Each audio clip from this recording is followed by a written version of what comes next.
All right, and this morning, speaking of manatees as our spirit animals, yes, we have an extra shot from our IT extraordinaire, Glenn Holcomb. He is going to talk with us about what your email address says about your business and why it matters more than you are probably thinking. Probably. I'm in trouble.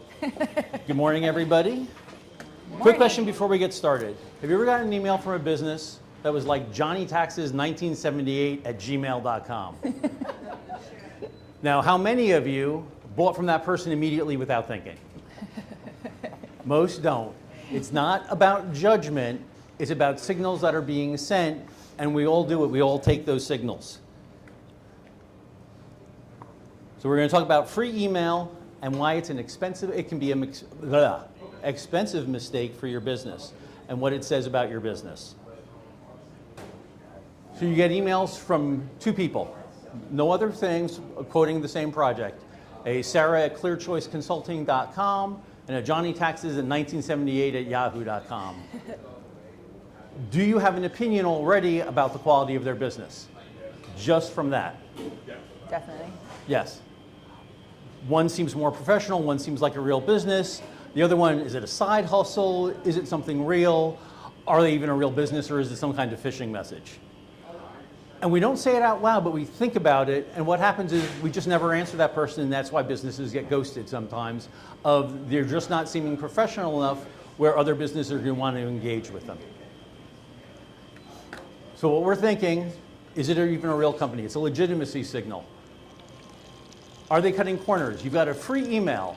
What else are they doing for free? What else aren't they investing in properly in their business? And a lot of that is a generational thing. I'm going to say boomers, Gen X like myself, really noticed it and makes a huge difference. Gen Z, Gen Alpha, less so. They're not looking at it at the same way, but they probably should a little bit. And then when you're seeing it, is it stability? You're using a free email. Are they going to be around long term? They haven't made that investment in their business, and it's not a big investment, and we'll cover that a little bit later of how much work that actually is. Part of your email is marketing. And if you're using a Gmail account, who are you marketing for?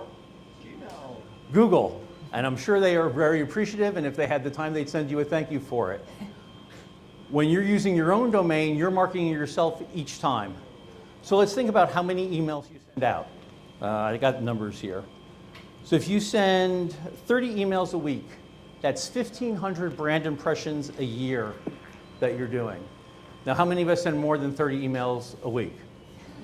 I'm like 30 emails in an hour. Each time, that's putting your brand and your company in front of your customers. And you generate that brand recognition and that value for yourself. You want to work on your business, not theirs. Free email. It's not built for business. It's built for customers, for end users. Big thing is you don't own it. It's not yours. It's Google's. And at any point, they can cut you off.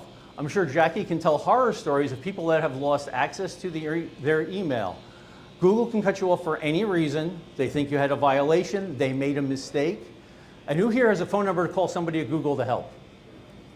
It doesn't exist. It's chatbots and AI. And I can't tell you how many cases of people can lose their email addresses forever over mistakes because there's just no one to contact. And Microsoft is just as bad. It's easy to spoof Gmail accounts. There's no verification. We have things in the system called SPF, DKIM, and DMARC that prove who an email is from. When you're using a Gmail, all it does is prove that it's from Google, not from you. When you're using your own domain, it actually guarantees that that email came from your email address. So unless you were hacked and someone's in your mailbox, it really is legitimate in yours. And then the third real point is there's no admin controls. So when you're a micro business that's one person, you might not think it's a big deal. You start having employees. So I've got Ken at ken.mightymanatee@gmail.com. He's worked for me for 5 years. He decides to go out on his own. He leaves. He's taking that email with him. I don't have access to it. He's got the password. You can lose all that history and all that customer information that's built up over time. When you have your own domain, you control it. We control the administration from the back end, and you can always access that information as employees leave. You just transfer it to whoever their replacement's going to be. They're easy to spoof.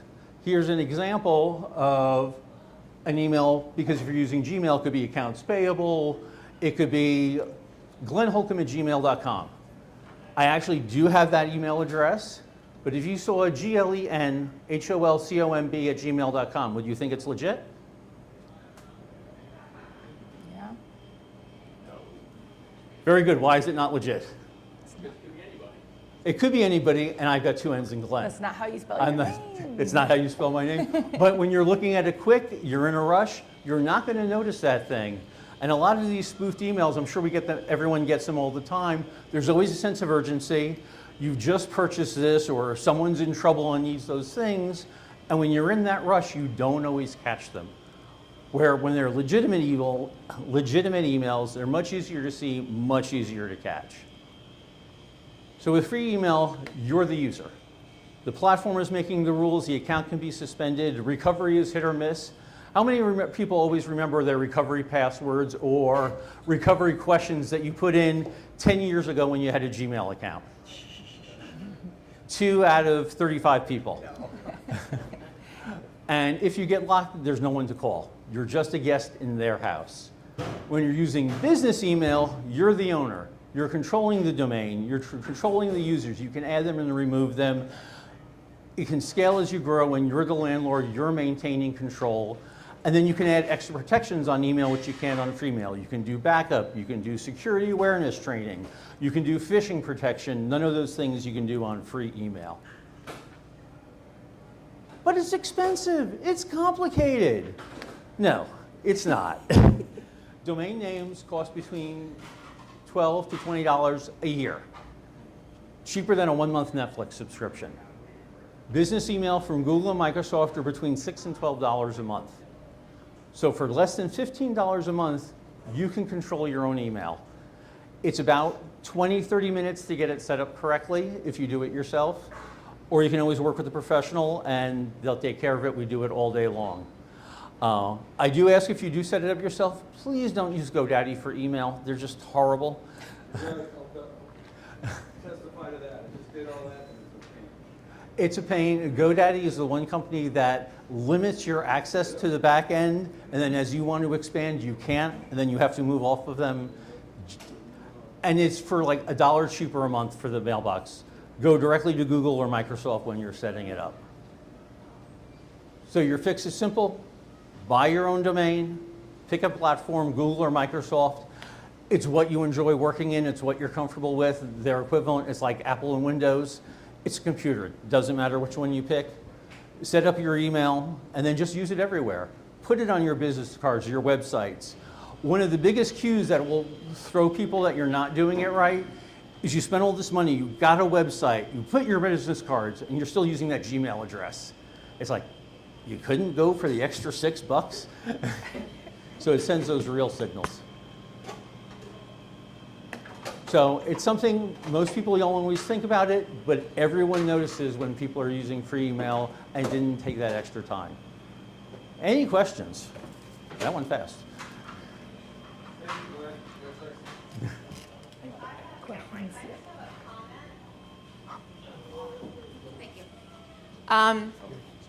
When you purchase your business email through Google or something like that, please don't go through a reseller. Get your own account. That is something that comes up all the time where someone says, I can't get into my email. Well, your credit card number changed or whatever, and your reseller just cut everything off. So you don't need middlemen. Just get your own accounts. Or if you're using a professional, make sure you have access into all your accounts. Yes. So what we do when we set up people is we create a separate account for ourselves that helps you manage it, but you also have your own management account that we give you the credentials for, so if you ever decide to go somewhere else, you can. Dan, what you got? Okay, I have a situation where when I started the business, the domain I wanted wasn't available. Okay. So I purchased a different domain, set up everything on that, set up my email on that. Mm-hmm. I have recently bought the domain that I want because it came available. is that able, can I transfer everything over? You don't even need to transfer things. What you want to do is add that new domain into your existing accounts, add it to each of the email accounts, and then make that the primary and your old one an alias. Okay. So anyone still emailing to the old accounts, it still gets delivered, but all new mail that you're sending is coming from your new domain. Okay. Because I've done that with the website, but I've not done that with my email Yep. account. Okay. Cool. Nathan. Whenever you choose to get these domains, please buy them yourselves. Don't trust the marketing company to do that. I cannot tell you how many due diligence conversations I've been in where people don't have access to the email that runs the entire brand of a company that's worth a couple $1 million. And if you really want to lose value in your company, just try not to own any of it. Ouch. Zane, what you got? Yeah, I was just going to say, you can probably elaborate too on a problem of email spoofing. I've actually had several local businesses here in the Claremont area get attacked with email spoofing recently, where essentially all this means is that you have somebody who's going to take advantage of your email list and send out an email from your domain, because it's actually being sent from your domain, and they can send whatever they want. So they're going to be phishing for information. They're going to say, hey, you need to update your PayPal information, whatever the case. If you don't have your DNS settings set up correctly to prevent this problem, I've had this happen where when I was setting up a domain before, and this was my lesson to learn it the hard way, I didn't set up my domain correctly, and then I started receiving all these emails that was like, why are you scamming me? And I was like, what the hell's this? And then I started getting in all of the emails of failed to deliver, right? I was like, I'm not sending out any emails. Why am I getting a failed to deliver? Problem is that there was about 200,000 emails that got sent from my domain to all these victims, and then I looked like the bad guy because I didn't do the correct setup on the domain. So it's one of those really, really easy things to overlook whenever you're setting up a web server and you're setting up your DNS. But yeah, maybe you can elaborate on that because it's a major, major weakness that I think a lot of people overlook and they don't understand. That is the pieces I talked about briefly, the SPF, the DKIM, and the DMARC, is that's guaranteeing that an email is coming from the servers that are authorized to send. So what spoofing does is someone is saying they're sending from your domain, using your name, but using other servers that aren't your servers that you've contracted for, and sending to people that you know. The other thing that we see a lot of is account compromise. Someone didn't turn on MFA, their password got hacked, and someone's actually in their email account. So when they're sending those emails, they're not spoofed, their account's compromised, and it's actually coming from that email account. One of the local nonprofits had that happen last year, and it went out as a grant request, and people thought it was real, and it was actually a Google credential harvester that went out. Glenn, thank you so much. We are at the time at the end. Here we are. Yeah, great stuff. Any questions, just find me. And you do a lot of stuff Tuesdays, right? Yes. Yes. So you're busy. We have AI After Dark, we have Yes. the Business Playbook, we have AI After Dark Lab. Yep. Tuesday evenings and Tuesday during the days, hit up my website or Facebook and you can see all those things. Or find me in the back. Yeah. Yes. He's right The back IT there. Center for Mighty Manatee. Thank you, Glenn. Thank you, Glenn. Thank you.